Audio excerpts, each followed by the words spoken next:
ଆଜ୍ଞା ଟିକେ ପରିଚୟ ରଖନ୍ତୁ। କ୍ରାନ୍ତିବୀର ଶ୍ୟାମଳେନ୍ଦୁ ପ୍ରଧାନ ଆବାହକ ଆମ୍ ଆଦମୀ ପାର୍ଟି ବ୍ରହ୍ମଗିରି ନିର୍ବାଚନ ମଣ୍ଡଳୀ।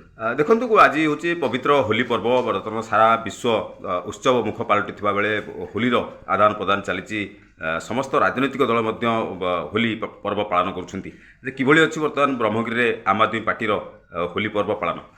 ଆମେ ସମ୍ପୂର୍ଣ୍ଣ ଭାବେ ୟାକୁ ବର୍ଜନ କରୁଛୁ ଏବଂ ପରିତ୍ୟାଗ କରୁଛୁ ଏଇଥିପାଇଁ ଯେ ଆମର ପ୍ରିୟ ନେତା ଏବଂ ଭାରତୀୟ ରାଜନୀତିରେ ଶିକ୍ଷା, ସ୍ୱାସ୍ଥ୍ୟ, ପାଣି, ବିଜୁଳି, ରୋଜଗାରର ଜନକ ଶ୍ରୀ ଅରବିନ୍ଦ କେଜରିୱାଲ ମାନ୍ୟବର ମୁଖ୍ୟମନ୍ତ୍ରୀ ଦିଲ୍ଲୀ, ତାଙ୍କୁ ଯେଉଁଭଳି ଭାବେ ଅନ୍ୟାୟ ଏବଂ ଅନୀତି ଭାବେ ତାଙ୍କ ବିରୁଦ୍ଧରେ କୌଣସି ପ୍ରମାଣ ନଥାଇ ତାଙ୍କୁ ଜବରଦସ୍ତି ଜୋର ଜବରଦସ୍ତି ଜେଲ୍ ଭିତରେ ରଖିଦିଆଯାଇଛି, ତାକୁ ପ୍ରତିବାଦ କରି ଏବଂ ତାକୁ ସମ୍ମାନ ଜଣାଇ ଆମେ ଏ ହୋଲି ଉତ୍ସବ ମନାଇନା। ତ ବର୍ତ୍ତମାନ କ'ଣ ରଖିବେ ଆଗାମୀ ଦିନରେ? କ'ଣ ରଖିବେ?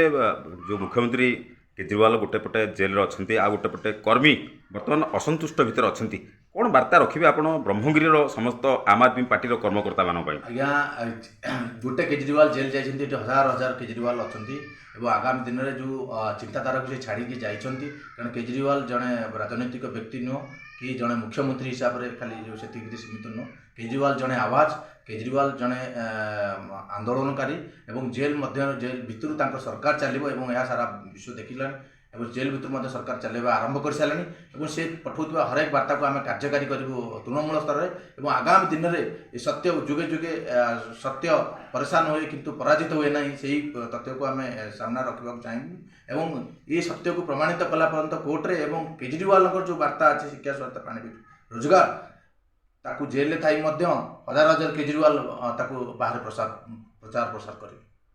ତ କ'ଣ ରଖିବେ ୟା ଉପରେ? ଆଗାମୀ ଦିନରେ ବ୍ରହ୍ମଗିରି ନିର୍ବାଚନ ମଣ୍ଡଳୀରେ ଏହା ଉପରେ ସାମ୍ବାଦିକ ସମ୍ମିଳନୀ କରାଯିବ ଏବଂ ଲୋକ ସଚେତନ କାର୍ଯ୍ୟକ୍ରମ କରାଯିବ। ତା ସହିତ ଆମେ ଆମରଣ ଅନଶନ ମଧ୍ୟର ବ୍ୟବସ୍ଥା ଅଛି, ଦିନିକିଆ କାର୍ଯ୍ୟକ୍ରମ ଏବଂ ଜିଲ୍ଲା ଏବଂ ରାଜ୍ୟ ସ୍ତରରେ ଏହାକୁ ଦୃଢ଼ ପ୍ରତିବାଦ କରାଯିବ।